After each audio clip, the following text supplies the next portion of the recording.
பாத்தியா, உனக்கு தான் கதை சொல்ல தெரியும்னு சொல்லிட்டு கதை. எங்களுக்கும் கதை சொல்ல தெரியும். நாங்களும் வந்து இன்னைக்கு எல்லா அரசியல்களையும் பார்த்துக்கிட்டு இருக்கோம். நாங்களும் கதை அருமையா சொல்லுவோம். கதை உள்ள வருது, எல்லாரும் ஃபுல்லா பாருங்க. குறிப்பா இது யார் மனதையும் புண்படுத்துவதல்ல, முழுக்க முழுக்க ஒரு கற்பனை கலந்த கதையே. கதையில கேட்கப்படும் கேள்விக்கு மறக்காம கமெண்ட் பாக்ஸ்ல கதை சொல்லுங்க. என்ன சார் நீங்க எப்படி உங்க பக்கமும் அங்கிட்டு, நாங்க எங்க பக்கமும் இங்கிட்டு, நாங்களும் கொஞ்சம் கதையெல்லாம் நல்லா சொல்லுவோம். கதை பின்னாடியே வருது, ஃபுல்லா கேளுங்க. எல்லாத்துலயும் டிவிகே விஜய் தலைவர் அவர்களை ஒண்ணு அடிக்கணும், இல்ல வாழ்த்தி பேசணும். இது ரெண்டு தான். பேசுனது வந்து யார் மனசையும் புண்படுத்துறது கிடையாது. இது வந்து ஒரு சாதாரண கட்டுக்கதை. இது வந்து புரிஞ்சுக்கலாம், புரியாதவங்க புரிஞ்சவங்கள்ட்ட கேட்டு கூட தெரிஞ்சுக்கலாம். தெரு நாய்கள் இருக்கும், எல்லாருமே பார்த்திருப்பீங்க. தெரு நாய்களால இன்னைக்கு அந்த தெரு நாய்க்கு அந்த தெரு வீட்டுக்காரர் என்ன பண்ணிட்டாப்ல, கூப்பிட்டு வச்சு ஒரு எலும்பு துண்டை போட்டாப்ல. ஹாய் விவர்ஸ், எல்லாருக்கும் வணக்கம். இன்னைக்கு நம்ம என்ன டாபிக் பேச போறோம் அப்படின்னு பார்த்தீங்கன்னா, நம்மளோட சேனல்ல இன்னைக்கு டிவிகே விஜய் அண்ணா சார்பாக நிறைய வீடியோஸ் போட்டிருப்போம், நீங்க பார்த்துருப்பீங்க. இன்னைக்கு விஜய் அவர்களோட பேசாம ஒன்று வாழ்த்தியோ இல்லை தாழ்த்தியோ தமிழக வெற்றி கழகத்தை பேசாம இன்னைக்கு சமூக ஊடகங்களே செயல்படாது. நியூஸும் சரி, பொது ஊடகமான பொதுமான நியூஸ்கள் சரி, இன்னைக்கு யூடியூப், ஃபேஸ்புக், இன்ஸ்டாகிராம் எல்லாத்துலேயும் டிவிகே விஜய் தலைவர் அவர்களை ஒன்று அடிக்கணும், இல்லை வாழ்த்தி பேசணும். இது ரெண்டு தான் வந்து ட்ரெண்டிங்காக போயிட்டு இருக்கு, எல்லாருக்குமே தெரிஞ்ச ஒரு விஷயம். அந்த வகையில் வந்து இன்னைக்கு நம்ம அரசியலுக்கு அப்பாற்பட்டு சில விஷயங்கள் பேச போகிறோம். நான் இன்னைக்கு உங்களுக்கு ஒரு கதை சொல்ல போகிறேன். அந்த கதையில் இருக்கிற ஒரு பதில், அதாவது அதுக்கான கேள்வி உங்கள்கிட்ட ஒன்று இருக்குது. அதுக்கு நீங்கள் கமெண்ட் பாக்ஸில் பதில் சொல்லிடுங்க. அந்த கேள்விக்கான பதிலை வந்து நீங்கள் சொல்லும்போது அதோட பேரை நீங்கள் குறிப்பிட்டு சொல்லும்போது எங்களுக்கு ரொம்ப சந்தோஷமாக இருக்கும். நம்ம சேனலை மறக்காமல் சப்ஸ்கிரைப் பண்ணிட்டு வீடியோ ஃபுல்லாக பாருங்கள். அப்போ தான் உங்களுக்கு அந்த உள் கருத்து வந்து உங்களுக்கு புரியும். புரிஞ்சவங்க புரிஞ்சுக்கலாம், புரியாதவங்க புரிஞ்சவங்கள்ட்ட கேட்டு கூட தெரிஞ்சுக்கலாம். இன்னைக்கு என்னன்னா, அக்கா வந்து இன்னைக்கு உங்களுக்கு ஒரு கதை சொல்ல போகிறேன். அந்த கதையை கொஞ்சம் தயவு செஞ்சு உன்னிப்பாக கேளுங்க. இப்போ எல்லா ஊர்லலையும் வந்து தெருக்கள் இருக்கும். அந்தந்த தெருக்களில் தெரு நாய்கள் இருக்கும். எல்லாருமே பார்த்துருப்பீங்க. தெரு நாய்களால் நீங்கள் ஏகப்பட்ட தொல்லைகள் இருக்குது. தெரு நாய்களோட வேலை என்ன? மிஞ்சி மிஞ்சி போனால் கிட்டத்தட்ட எல்லாருமே சாப்பாடு வைப்பாங்க. எனக்கு அதெல்லாம் கூட வைக்கக்கூடாதுன்னு சொல்கிறாங்க. அது ஒரு பக்கம் இருந்தாலும் மனிதாபிமானம் உள்ள சில மக்கள் வந்து தன்னோட வீடுகளில் மிச்சப்படுற சாப்பாடுகளை தெருக்கா நாய்களுக்கு போட்டுட்டு இருக்காங்க. அது ஒரு ஓரமாக நின்று சாப்பிட்டுட்டு இருக்கு. கிட்டத்தட்ட ஒரு 10-15 வீடு இருக்குது ஒரு தெருவுலனா, அந்த மொத்த வீட்டுக்காரங்களுமே கொஞ்சம் கொஞ்சம் போடுவாங்க.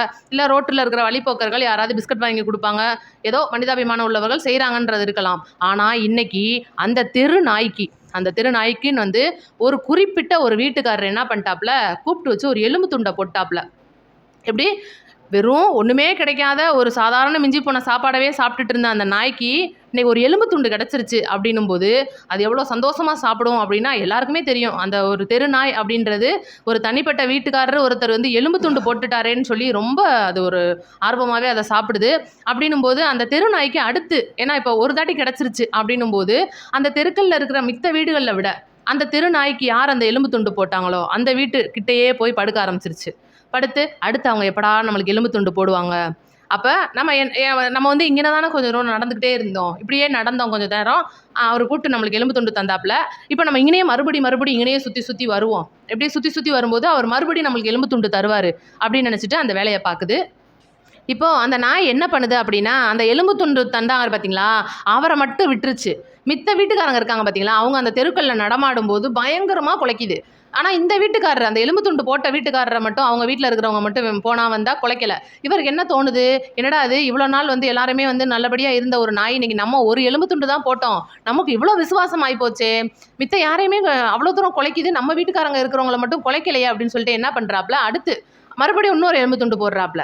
இன்னொரு எலும்பு துண்டு போடவும் அந்த அங்கனே படுத்தே விட்டது அப்படின்னே சொல்லணும். ஏன்னா அதுக்கு பசிக்கும்ல, அதுக்கும் சாப்பாடுலாம் வேணுன்றனால மித்தவங்க தர்ற அந்த சாதாரண சாப்பாடை விட, அவங்கவுங்க வீட்டில் கொடுக்குற சாதாரண சாப்பாடை விட அந்த எலும்பு துண்டு மேலே அந்த நாய்க்கு அவ்வளோ ஒரு அளப்பரியா பாசம்ன்றனால அந்த வீட்டுக்காரங்களோட மேலே மட்டும் பாசம் அதிகமாக காட்டுது. அவங்க எங்கே போனாலும் கூடவே போகிறது, கூடவே வர்றது, அந்த வீட்டுக்கிட்ட யாராவது போயிட்டாங்க அப்படின்னா பயங்கரமாக அவங்கள பார்த்து குலைக்கிறது, இந்த மாதிரி ஒரு செயல்களில் அந்த நாய் ஈடுபடும் போது அந்த ஓனர் என்ன நினச்சிட்டாப்ல, இந்த நாய் நம்மளோட நாயாவே மாறிடுச்சு போல, ஒரு எலும்பு துண்டுக்காக பரவாயில்லையே, இவ்வளோ தூரம் நம்மளுக்காக ஒரு குலைக்கிற ஒரு நாய், நம்ம இந்த மாதிரியான ஒரு எலும்பு துண்டுகளை நம்ம எப்போலாம் சிக்கன் எடுக்கிறோமோ மட்டன் எடுக்கிறோமோ அந்த மாதிரி போட்டுகிட்டே வந்தோம் அப்படின்னா இந்த நாய் நமக்கான நாயாவே மாறிடும் அப்படின்னு சொல்லிட்டு ஒரு சாதாரண எலும்பு துண்டை வச்சு ஒரு தெரு நாயை, அதாவது நார்மலாக இருக்கிற நாயை வாங்கி விற்கிறவாங்க வாங்கி வளர்க்குறதெல்லாம் விட தெரு நாயை அந்த வீட்டுக்காரர் தத்தெடுத்துட்டாப்ல. அந்த ஒரு எலும்பு துண்டை போட்டு அந்த ஒத்த எலும்பு துண்டுக்காக தெருவுக்கே பாதுகாத்துக்கிட்டு இருந்த அந்த ஒரு நாய் இருக்குது பார்த்தீங்களா, இன்றைக்கி அந்த ஒரு வீட்டுக்கான பாதுகாப்பாக மாறிடுச்சு. அந்த ஒரு வீட்டுக்கான அந்த ஒரு எலும்பு துண்டுக்கான பாசம் வந்து அங்கே ஒரு இடத்துல தெரிஞ்சிருச்சு. இப்போ நான் பேசுனது வந்து யார் மனசையும் புண்படுத்துறது கிடையாது.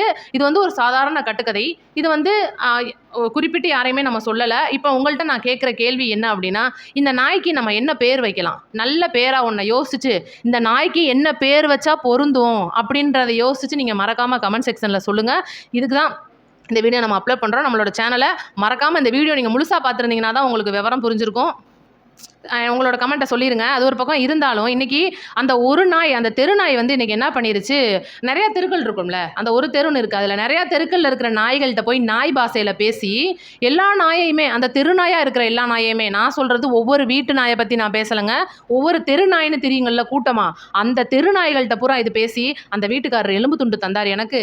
நீனும் வந்து அந்த வீட்ட பாதுகாத்துக்க, உனக்கும் நெறைய எலும்பு துண்டு கிடைக்கும்னு சொல்லி நாய் பாஷையில பேசி கூட்டிட்டு வந்துருச்சு. கூட்டிட்டு வந்த உடனே அந்த மொத்த நாய்களும் அந்த ஒத்த குடும்பத்தை, அந்த ஒரு வீட்டை அவ்வளோ தூரம் வந்து பாதுகாக்குதுன்னா பார்த்துக்கங்களேன். அப்போ இந்த ஓனர் வந்து பரவாயில்லையே, நம்ம வீட்டுக்கு இவ்வளோ பெரிய பாதுகாப்பு, நம்ம எங்க வேணாலும் நம்பி போலாம் போலயே, இவங்களெல்லாம் எப்படி கிளம்பிடலாம் போலயேன்னு சொல்லிட்டு அந்த ஓனர் என்ன பண்ணிட்டாப்ல, எல்லா நாய்க்கும் எலும்பு துண்டு கொடுக்க ஆரம்பிச்சிட்டாப்ல.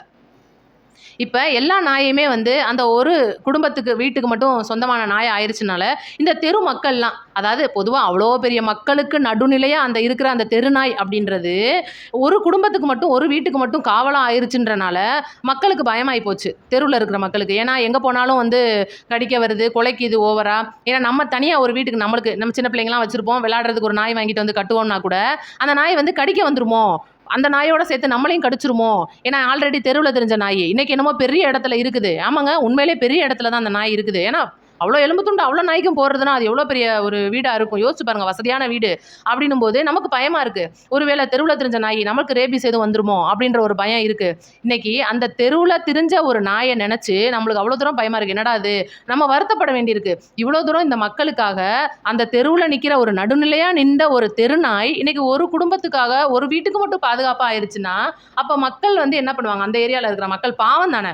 ஏன்னா அந்த வீட்டுக்குள்ளேயும் இப்ப நாளை பின்ன ஒரு திருடங்க வந்துருவாங்க. ஏன்னா நைட் நேரம் ஆயிருதுன்னா நம்ம வீடெல்லாம் அடைச்சிட்டு தான் படுக்க வேண்டியிருக்கு. திருடங்கள் நடமாடுற தெருவுலாம் நிறையா இருக்க தான் செய்யுது. இல்லையா, ஏதோ ஒரு அசம்பாவிதம், ஒரு பாம்பு, பல்லி, பூச்சி ஏதோ ஒண்ணு வந்துருதுன்னா, அந்த நாய் வந்து நம்மள கொலைச்சு வந்து அலர்ட் பண்ணும். அப்படின்னும்போது, இந்த மொத்த நாயும் அந்த ஒத்த வீட்டு வாசல்ல படுத்திருக்கும்போது, மித்த குடும்பங்களுக்குலாம் வந்து பயம். தனிப்பட்ட முறையில நாய் வாங்கி வளர்க்க முடியல.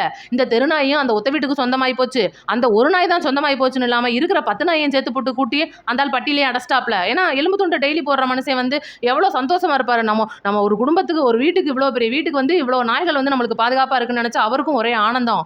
நீ கடைசியா வந்து மக்கள், அந்த தெருவோட மக்களோட நிலைமை வந்து ரொம்ப மோசமா இருக்கு. ஏன்னா பாவமா இருக்கு அவங்கள பார்க்கும்போது. தனிப்பட்ட முறையில இருந்த நாய் இப்படி ஆயிடுச்சுன்னு சொல்லி ரொம்ப சோகமா இருக்காங்க.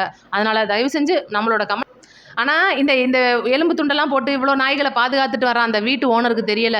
இதை விட பெரிய எலும்பு துண்டா வேற யாராவது போட்டுட்டாங்கன்னா இந்த நாய்கள் பூரா அங்கே தான் போகும்னு பாவம் அவருக்கு தெரியல. ஏன்னா ஏற்கனவே தெருவில் தெரிஞ்ச நாய்கள் தானே, எங்கே வேணாலும் அதுகளுக்கு தேவை எலும்பு துண்டு, யார் போட்டாலும் போயிருங்க. அப்படின்னும் போது இவரை விட இன்னொருத்தர் பெரிய எலும்பு துண்டா போட்டாப்லனா அவர் வீட்டில் தானே போய் காத்து கிடக்கும். அப்படின்னும் போது இந்த தெரு மக்கள்லாம் வந்து என்ன பண்ணுறாங்க, பேசி முடிவு பண்ணுறாங்க, எப்படியாச்சும் இந்த நாய்களை வந்து ஒன்று அங்கேருந்து கிளப்பி ஆகணும். ஏன்னா பொதுவான நாய் வந்து இன்னைக்கு ஒரு இடத்துல இருக்கிறது தெருமக்களுக்கு பிடிக்குமா? பிடிக்காது. ஏன்னா போறவங்க விட மாட்டேங்குது. ஒரு கடை தண்ணிக்கு போக முடியல. அந்த மாதிரி இருக்கும்போது இவங்கெல்லாம் சேர்ந்து பேசுறாங்க. ஒண்ணு இந்த நாயை இங்கேருந்து அப்புறப்படுத்தி ஆகணும். இல்லையா, கவர்மெண்ட்ட சொல்லி தயவு செஞ்சு ஐயா எங்களுக்கு வந்து இந்த மாதிரி ஹெல்ப் பண்ணுங்க. இந்த நாய்கள் தொல்லை படு தொல்லையா இருக்கு. எங்களால முடியல. இதுகளெல்லாம் கூட்டிட்டு போய் நல்லபடியா ஒரு பட்டியில அடைச்சு வச்சு காப்பாத்தி சோறு போட்டு வளர்த்துக்குங்க. எங்களுக்கு வந்து இது தெருவுல இருக்கும்போது அடுத்தவங்களுக்கான ஒரு டிஸ்டர்பா இருக்கு. ஏன்னா தெருவுல திரிஞ்ச நாய் வந்து இன்னைக்கு ஒத்த வீட்டுக்கு, குடும்பத்துக்கு காவலா இருக்கும்போது நாங்களாம் என்னங்கயா பண்ணுவோம்னு சொல்லி ரொம்ப மன்றாடுறாங்க. தயவு செஞ்சு பொதுமக்கள் இதை கவனித்து யோசித்து நம்மளோட கமெண்ட் பாக்ஸில் இந்த நாய் கதை நல்லா இருக்கான்னு சொல்லுங்கள்.